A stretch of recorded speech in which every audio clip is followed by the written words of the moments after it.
Thank you, thank you. I'm getting old. I'm 44 years old, but I've not had my midlife crisis yet. I thought I'd wait until I'm 60 because in that way I'll be guaranteed to live until I'm 120. In the 13th century, the average life expectancy for men was 31 years. 31? Does that mean that they went through their midlife crisis during puberty? It must be awful to go through a midlife crisis when you're 15. I mean, you're too young to get yourself a sports car, and you'd be pretty unpopular if you got yourself a girlfriend who's half your age. Some of you look a lot younger than me. If anyone here is in their 20s, then half the clothes in my wardrobe are older than you.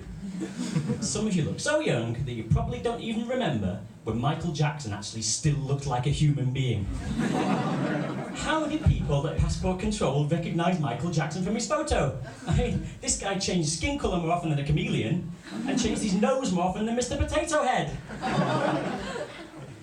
I'm concerned that I'm slowly turning into my parents. My mum doesn't really understand modern internet slang. She once sent me a message saying, "Hi Dennis, just to let you know that your Aunt Margaret died last night." Lol, Mum. I said, "Mum, do you know what lol means?" "Lots of love." As you get older, you also start to think about your life. And a few years ago, I was thinking about my life, and I realised that I went out too much. I sometimes stayed in bed until 11 a.m. I had too much money, I had too much sex. How could I solve all of these problems? I know, I'll have a child! So yeah, I've got a 5-year-old daughter. When kids are around 2 years old, the temper tantrums begin. And I don't mean crying a little bit, oh, I'm a bit sad. No, this is all-out hysteria. This is like teenage girls attending the funeral of their favourite boy band. This is almost like Cristiano Ronaldo if a referee's decision goes against him. My daughter would cry like mad because her sandwich was the wrong shape. She wanted triangles. So I cut it into triangles. And then she cried like mad because she wanted a square sandwich after all. So I stuck it back together. And then she cried like mad because now her sandwich tasted of glue. And when kids are around 3 years old, they start asking questions. All the time. Honestly, a 3-year-old asks more questions than a Gestapo interrogator. And it's not just the expected questions like, where do babies come from? That one was easy for me to answer. I just said, ask your mum.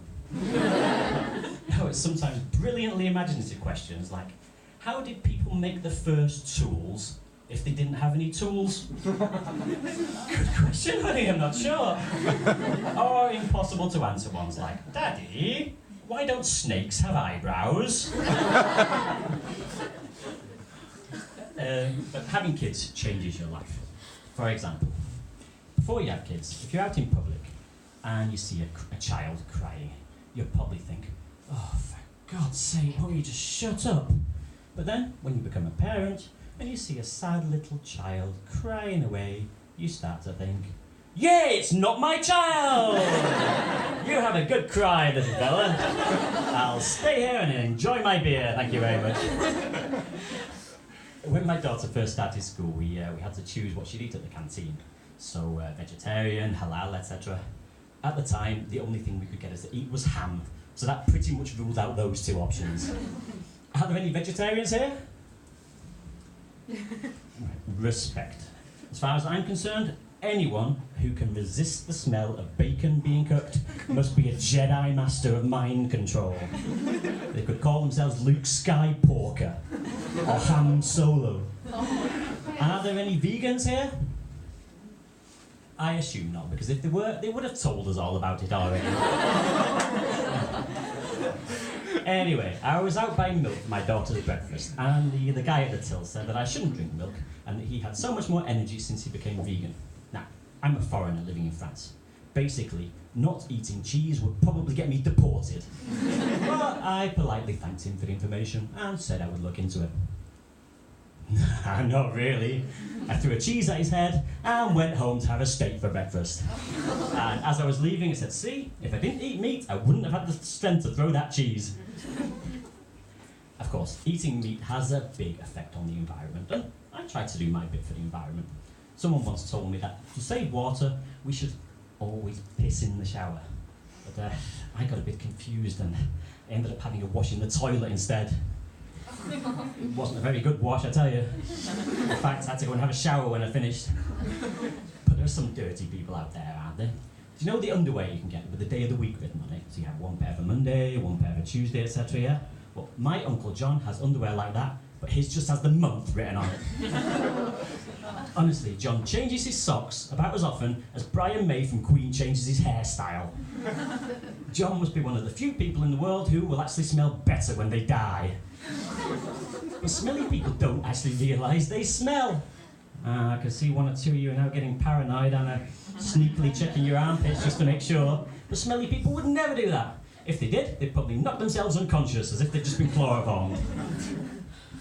Quick warning, this next part will involve swearing, which some of you might find offensive. It will also involve me singing, which most of you will find offensive. Do you know the song Fuck You by CeeLo Green? Fuck you. Well, there's also a radio-friendly version which replaces the swear word with forget. So, forget you. I think other acts should try that as well. You could have Rage Against the Machine. Forget you, I won't do what you tell me. It would be great for hip-hop. Na na na na na, it's the mother forgetting D.R.E. Dr. Dre mother forgetter! And of course there's the Out Here Brothers with their controversial hit, I Wanna Forget You in the Ass. I love it when my French friends mishear English song lyrics. For example, you have the Eurythmics with I Travel the World in the 70s. And you have the Supremes with their 60s hit, Stop in the Neighborhood. And of course, Bob Marley with his classic, I Shake the Cherries. You can probably see why I was a little bit scared of singing in public. I used to also be scared of speaking in public, but I tried to overcome my fears by facing up to them. Not all my fears, obviously. I mean, I'm scared of being locked in a room with 20 vegans and being forced to listen to Ed Sheeran, for example. I would not survive that. After about an hour, I'd be begging the vegans, please, please, I promise I'll never eat meat again if only you'll stop Ed Sheeran for just 5 minutes. My mum once sent me a link saying, hi Dennis, I think you might like this song. And it was Ed Sheeran! I said, Mum, WTF? I suppose you don't know what WTF means, do you, Mum? Wednesday, Thursday, Friday? No, Mum. WTF stands for What the Forget. And another thing that I'm scared of is one I think a lot of you might understand. Over a distance of about 5 meters, I genuinely run faster than Usain Bolt whenever I get in the shower and see a spider. I hate those creepy little bastards. It's the number of legs that I don't like. Obviously, I'm not scared of everything that has 8 legs. I mean, I don't freak out if I see 2 kittens or an ABBA video. But the thing about spiders is that they're still really scary and they're just as fast, even if they've had half of their legs removed. So, in a way, they're a bit like Oscar Pistorius. I don't know why I hate spiders so much. I think I must have been a fly in a previous life. Strangely, I'm not a big fan of dog shit though, huh? Apparently, in the future, more and more people will start eating insects as meat gets more and more expensive. But not in France. The French love meat too much. They like dishes like beef bourguignon.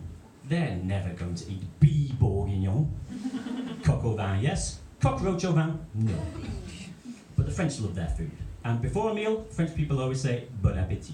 And how do English people say it? We don't, because we don't expect to enjoy our meal.